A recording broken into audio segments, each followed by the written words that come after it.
Today we are going to discuss so many things about nuclear fusion. Nuclear fusion क्या होता है? तो आप ये टर्म देख रहे हो, फ्यूजन. फ्यूजन का मतलब है गल जाना, ठीक है ना. तो यहाँ पर कौन गल रहा है? तो हम दो छोटे छोटे न्यूक्लियस को एक दूसरे के पास में लेके आते हैं, उनको गला देते हैं, मेल्ट करवा देते हैं, और वो दोनों मिलकर के एक बड़ा न्यूक्लियस बना देते हैं, ठीक है. और साथ ही साथ ऐसा इस प्रोसेस में, न्यूक्लियर फ्यूजन की प्रोसेस में लार्ज अमाउंट ऑफ एनर्जी वो रिलीज भी होती है. तो हम लाइट न्यूक्लियस या लाइट न्यूक्ली हम किसको कहेंगे? तो एटॉमिक मास नंबर जिसका 8 से कम हो, है ना. A should be less than equal to 8. जिसका एटॉमिक मास नंबर 8 या 8 से छोटा है, तो उस न्यूक्ली को हम बोलेंगे कि ये लाइट न्यूक्ली है. तो यहाँ पर स्क्रीन पर देखिए, जो ड्यूटेरियम है ना, 1H2 हमने लिखा हुआ है. तो 1H2 का न्यूक्लियस और एक और ड्यूटेरियम का न्यूक्लियस ले लो, 1H2 का न्यूक्लियस ले लो, और इनको हम कंबाइंड करते हैं, इनको हम फ्यूज़ करवाते हैं, इनको मेल्ट करवा करके आपस में मिला देते हैं और बड़ा न्यूक्लियस बनवा देते हैं. तो हमने ये देखा कि 2He3 का एक बड़ा न्यूक्लियस बन गया, और साथ में है क्या रिलीज हुआ?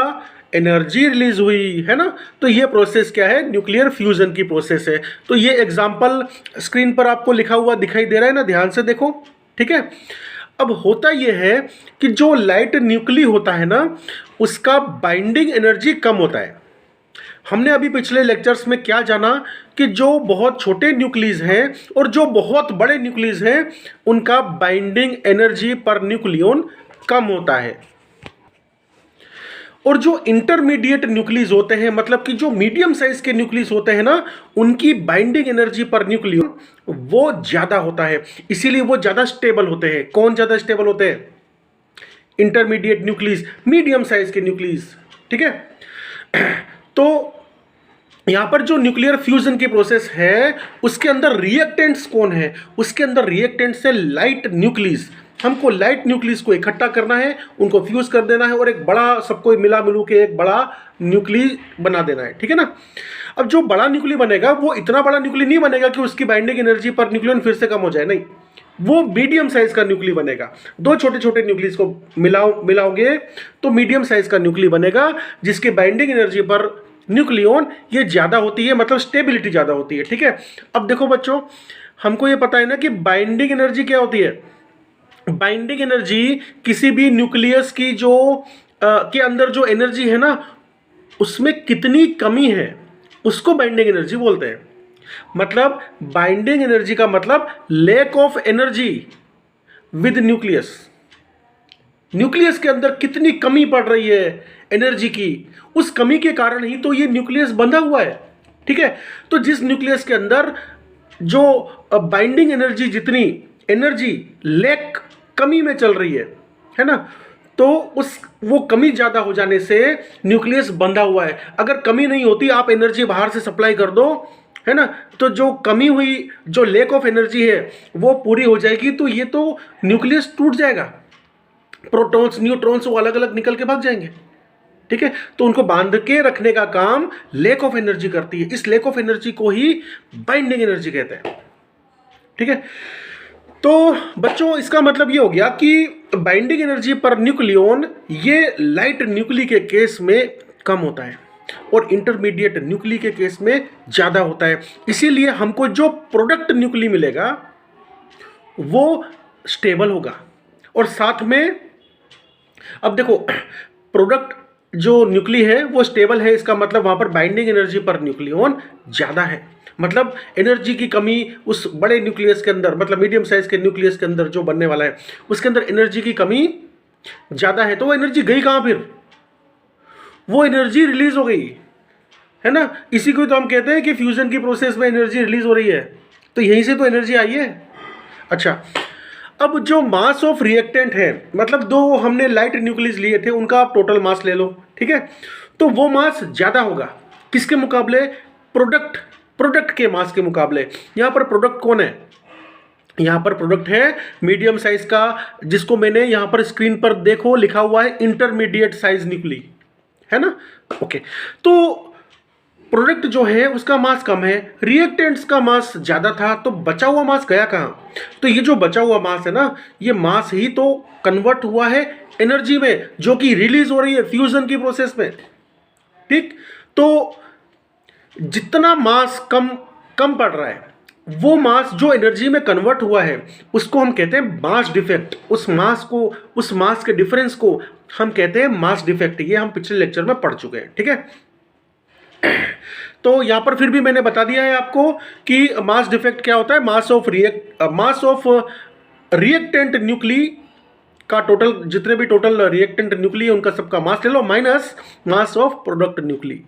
ठीक, अच्छा, अब हम बात करते हैं थर्मोन्यूक्लियर रिएक्शन के बारे में। देखो बच्चों, दो लाइट न्यूक्लियस को अगर हम पास पास में लेके आएंगे तो क्या वो अपने आप फ्यूज कर जाएंगे? नहीं, ऐसे थोड़ी होता है, वो अपने आप थोड़ी ना फ्यूज करेंगे। हमको उन्हें फ्यूज करने के लिए बाहर से एनर्जी सप्लाई करनी पड़ेगी, तब वो फ्यूज होंगे और वो इकट्ठे होकर के एक पूरा बड़ा न्यूक्ली बनाएंगे। बड़ा मतलब इंटरमीडिएट साइज का न्यूक्ली बनाएंगे, है ना। तो हमको इस प्रोसेस को चलाने के लिए बाहर से एनर्जी देनी पड़ेगी, हमें वहाँ पर हाई टेम्परेचर अचीव करना पड़ेगा। कितना? 10⁸ डिग्री सेंटीग्रेड जितना टेम्परेचर तो चाहिए ही चाहिए, ठीक है। तो दो लाइट न्यूक्ली को ले लो और इतना टेम्परेचर 10⁸ डिग्री सेंटीग्रेड टेम्परेचर यहाँ पर अप्लाई करो, तब ये फ्यूज होंगे, आपस में इकट्ठे हो जाएंगे और मीडियम साइज का न्यूक्ली बनेगा। ये टेम्परेचर अचीव करना इतना आसान काम नहीं होता है, मतलब हमको हाई अमाउंट ऑफ एनर्जी देनी पड़ती है, तब कहीं जाके ये फ्यूज होते हैं और आपस में इकट्ठा होकर के वो मीडियम साइज का न्यूक्ली बनाते हैं। और वो जो मास डिफेक्ट जितना एनर्जी है उतना एनर्जी रिलीज करते हैं, ठीक है।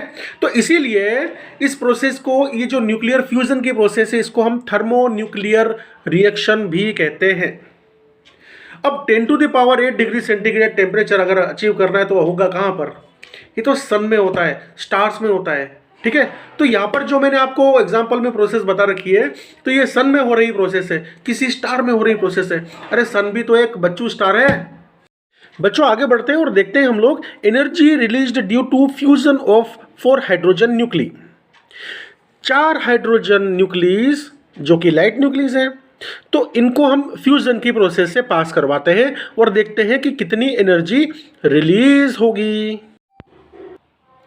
तो अब हम हाइड्रोजन एटम के न्यूक्लीज लिए लेते हैं। कितने लेने हैं? 4 लेने हैं, ठीक है। तो जब हम इनकी फ्यूजन प्रोसेस करवाते हैं तो हमें मिलता है 2He4 हीलियम प्लस 2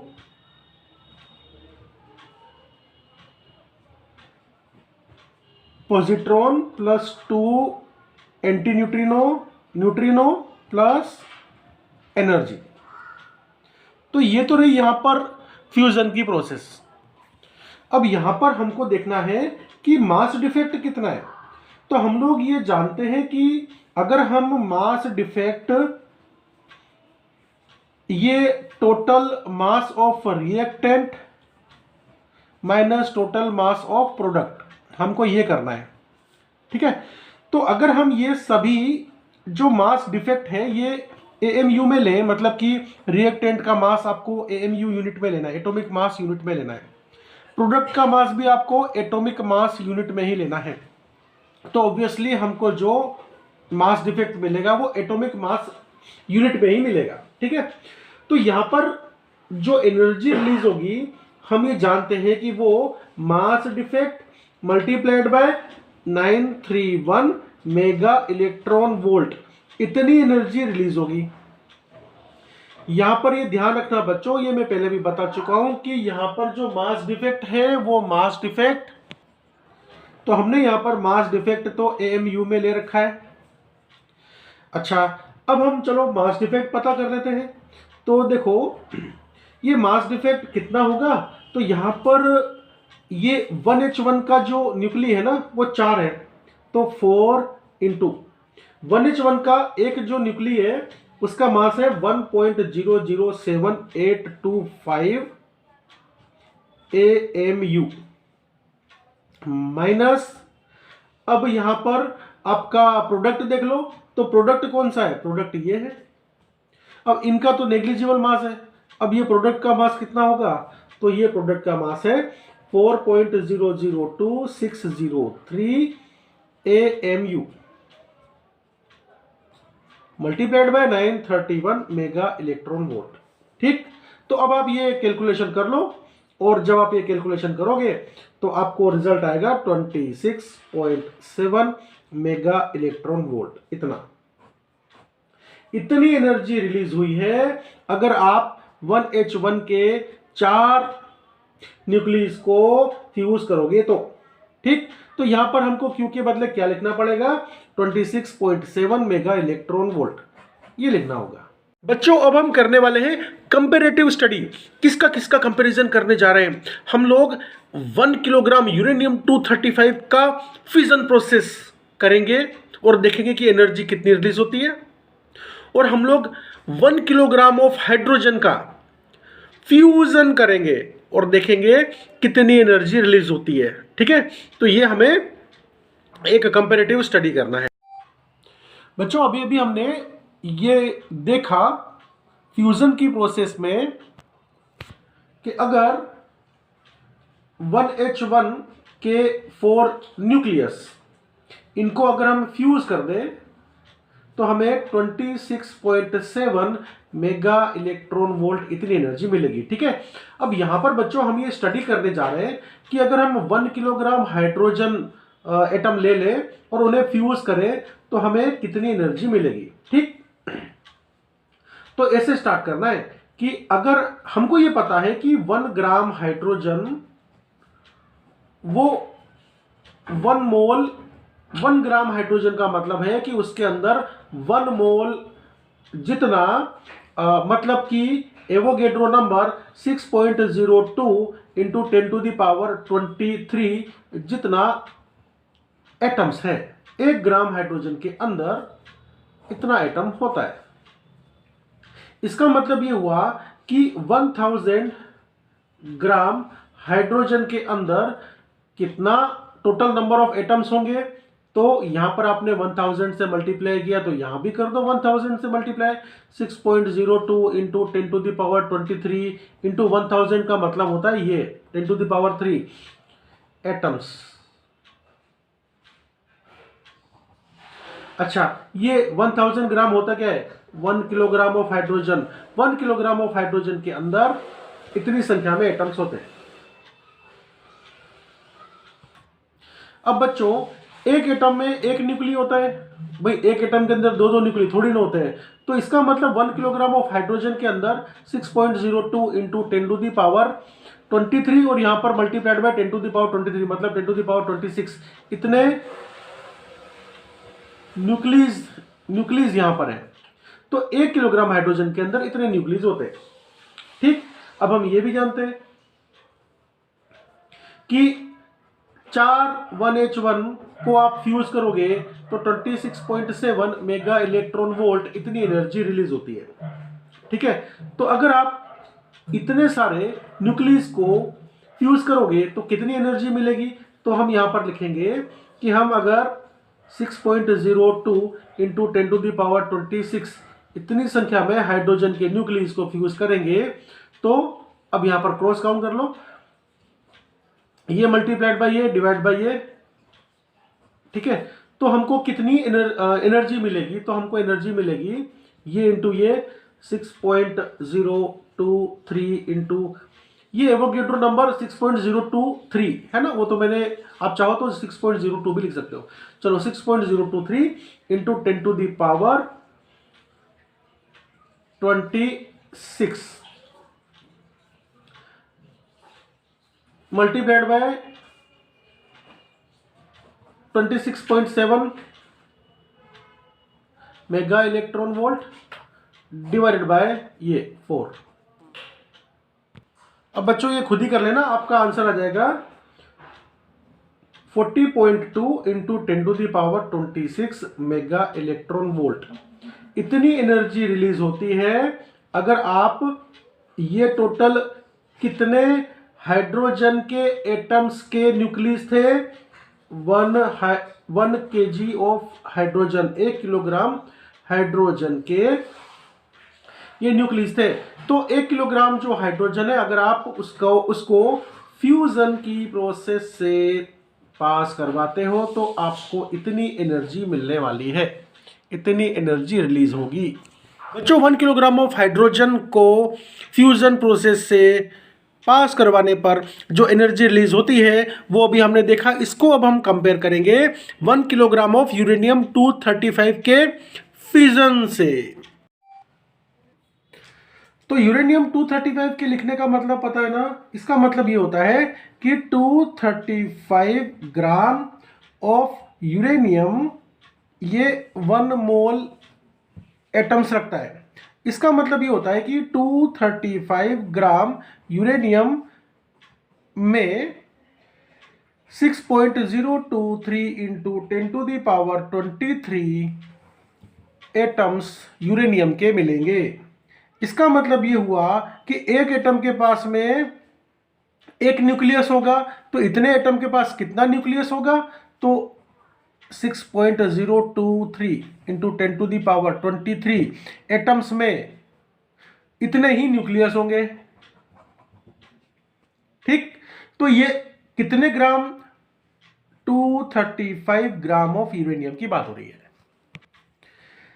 अब 1000 ग्राम यूरेनियम में कितने न्यूक्लियस मिलेंगे, तो क्रॉस मल्टीप्लिकेशन कर दो, तो ये हो जाएगा 1000 इंटू 6.023 इंटू 10⁻23 डिवाइड बाई ये 235। इतने नंबर्स में न्यूक्लियस मिलेंगे 1000 ग्राम यूरेनियम में। और ये 1000 ग्राम यूरेनियम का मतलब क्या होता है, 1 किलोग्राम ऑफ यूरेनियम, ये मतलब हो गया। तो 1 किलोग्राम ऑफ यूरेनियम में हमको इतने, मतलब 6.023 इंटू 10⁻23 प्लस 10⁻3 ये करना पड़ेगा ना, 26।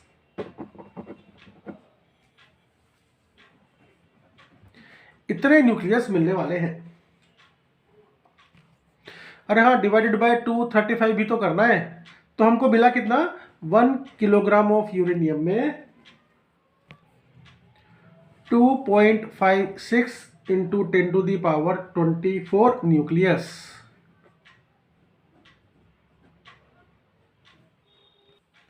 अब बच्चों पिछले लेक्चर्स में हम ये देख चुके हैं कि 1 न्यूक्ली ऑफ यूरेनियम 235 का जब फिजन होता है तो 200 mega electron volt energy release होती है।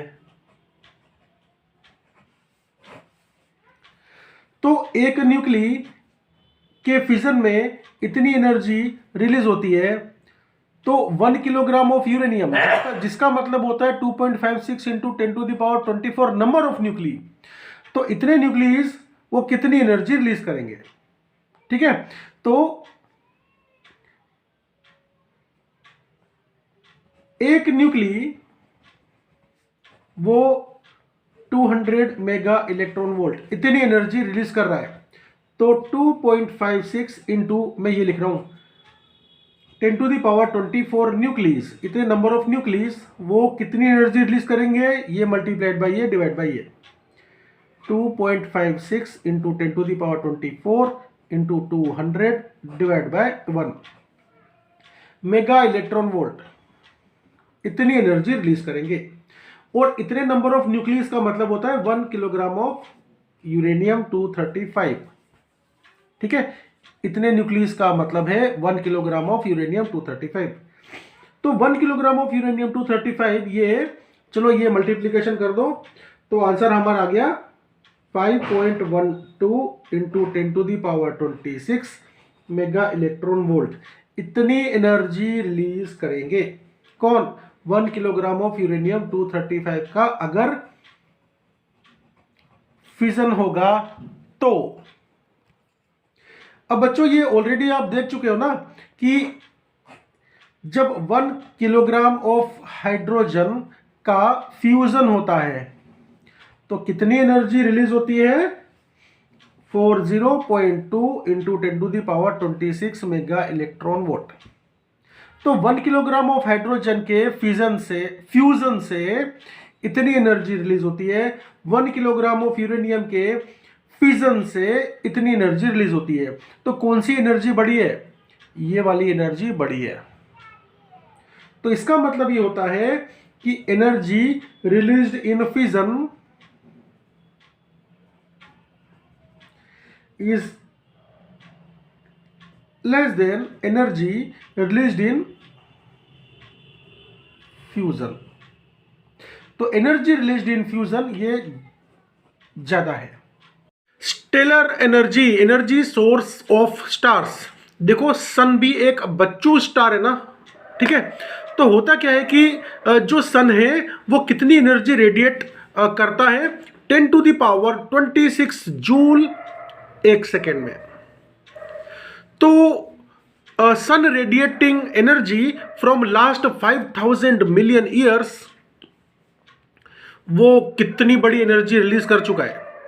तो यहां पर कोई केमिकल रिएक्शन तो हो नहीं रहा, केमिकल रिएक्शन तो पॉसिबल नहीं है। ये प्रोसेस देखो लगातार चली आ रही है और इतनी ज़्यादा एनर्जी रिलीज हो रही है। तो 90% जो मास है सन का वो हाइड्रोजन और हीलियम का बना हुआ है। तो वो तो स्मॉल न्यूक्लियस है। तो इसका मतलब ये हुआ कि सन में जो प्रोसेस चल रही है वो फिजन की प्रोसेस नहीं चल रही। सन में जो प्रोसेस चल रही है वो फ्यूजन की प्रोसेस चल रही है। और हम ये देख चुके हैं कि फ्यूजन में फिजन के मुकाबले ज़्यादा एनर्जी रिलीज होती है। तो सन के अंदर या किसी भी स्टार के अंदर न्यूक्लियर फिजन पॉसिबल नहीं है। बच्चों अब हम बात करेंगे प्रोटॉन प्रोटॉन साइकिल की। प्रोटॉन प्रोटॉन साइकिल का मतलब ये होता है, आप स्क्रीन पर देख लो कि ये एक थर्मोन्यूक्लियर रिएक्शन प्रोसेस है और इस प्रोसेस में जो प्रोटॉन्स होते हैं उनका डायरेक्ट कोलिजन होता है। डायरेक्ट वो एक दूसरे के कांटेक्ट में आते हैं और वो हेवियर न्यूक्ली बना देते हैं, ठीक। तो यहां पर जो ये प्रोसेस मैंने स्क्रीन पर बता रखी है ये प्रोटॉन प्रोटॉन साइकिल है, जो कि एक थर्मोन्यूक्लियर रिएक्शन है। तो यहां पर देखो प्रोटॉन प्रोटॉन ने मिलकर मतलब 1H1 + 1H1 इसने क्या बनाया? 1H2। और 1H2 ने मिलकर के क्या बनाया? 2He3, ठीक है। और गामा पार्टिकल रिलीज किया और कुछ एनर्जी भी रिलीज की, वो मैंने लिखा हुआ है। अच्छा, और ये 2He3 + 2He3 इन्होंने क्या बना? 2He4, ठीक। और 2 प्रोटॉन फिर से फ्री हो गए। तीसरे स्टेप में देखो, तीसरी इक्वेशन में देखो कुछ एनर्जी और रिलीज होती है। तो ये जो पूरी प्रोसेस होती है प्रोटॉन प्रोटॉन साइकिल, ये 3 स्टेप में होती है और ईच एंड एवरी स्टेप के अंदर अगर हम देखें तो हमको एनर्जी रिलीज होती हुई दिखाई देती है। तो जो टोटल एनर्जी रिलीज हुई यहां पर 18.77 मेगा इलेक्ट्रॉन वोल्ट, इतनी एनर्जी रिलीज होती है, ठीक है। और लास्ट में जो ये तीसरी प्रोसेस है उसमें देखो लास्ट में 2 प्रोटॉन फिर से बच गए और ये जो 2 प्रोटॉन है ना वो फिर से प्रोटॉन प्रोटॉन साइकिल को चलाते हैं। जो अब हमें समझना है कार्बन नाइट्रोजन साइकिल। तो ये कार्बन नाइट्रोजन साइकिल जो है वो थर्मोन्यूक्लियर रिएक्शन प्रोसेस है। इस प्रोसेस में होता क्या है इसको हम एक एग्जांपल से देखते हैं। एग्जांपल आपकी स्क्रीन पर आप देख सकते हो। इसमें मैंने क्या लिखा है, यहाँ पर हम ये देख सकते हैं कि जो कार्बन न्यूक्ली है ना 6C12, ये जो कार्बन न्यूक्ली है ये प्रोटॉन को एब्जॉर्ब करता है और कुछ प्रोडक्ट बनाता है। वो प्रोडक्ट फिर से प्रोटॉन को एब्जॉर्ब करता है और कुछ और प्रोडक्ट बनाता है और वो प्रोडक्ट फिर से प्रोटॉन को एब्जॉर्ब करता है, फिर से कुछ प्रोडक्ट बनाता है और वो प्रोडक्ट फिर से प्रोटॉन को एब्जॉर्ब करता है और फिर से कुछ प्रोडक्ट बनाता है। और ये प्रोसेस तब तक चलती रहती है जब तक कि लास्ट और फाइनल प्रोडक्ट वो 6C12 कार्बन 12 न बन जाए, तब तक ये प्रोसेस चलती रहती है और अल्फा पार्टिकल रिलीज ना हो जाए, ठीक है। तो अल्फा पार्टिकल के रिलीज होने तक और रिएक्टेंट खुद लास्ट में, सभी प्रोसेसेस के लास्ट में रिएक्टेंट खुद प्रोडक्ट बन के ना निकले, तब तक ये प्रोसेस चलती है। मतलब ये हो गया कि इस प्रोसेस के अंदर जो रिएक्टेंट है वही इस प्रोसेस के लास्ट का प्रोडक्ट मिलेगा, है ना। और साथ में हीलियम भी हमको मिलने वाला है 2He3। तो ये जो प्रोसेस है ये स्टेप बाय स्टेप प्रोसेस होती है, ये आप स्क्रीन पर देख लो। तो यहाँ पर क्या लिखा हुआ है, 6C12 वो प्रोटॉन को एब्जॉर्ब करता है और 7N13 बनाता है, कुछ एनर्जी रिलीज होती है।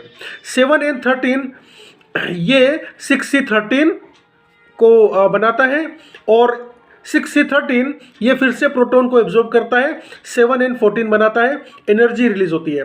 और ये 7N14 फिर से एब्जॉर्ब करता है प्रोटॉन को, 8O15 बनाता है, फिर से कुछ एनर्जी रिलीज होती है। 8O15 वो 7N15 में कन्वर्ट होता है और वो जो प्रोडक्ट 7N15 है वो दोबारा से एब्जॉर्ब करता है प्रोटॉन को और 6C12 फिर से बना देता है। तो यहाँ पर ये जो 6C12 है ये तो हमारा रिएक्टेंट था ना, जिससे तो हमने प्रोसेस स्टार्ट करी थी, और साथ में हमको 2He3 भी मिल रहा है, और टोटल जो हमको यहाँ पर एनर्जी रिलीज होती हुई दिखाई दे रही है वो 24.68 मेगा इलेक्ट्रॉन वोल्ट है। अब हम बात करने जा रहे हैं अनकंट्रोल्ड फ्यूजन के बारे में। तो हमको ये पता है कि जो फ्यूजन है वो किसका होता है, दो लाइट न्यूक्लियस का होता है। They combine with each other, they get fused at high temperature.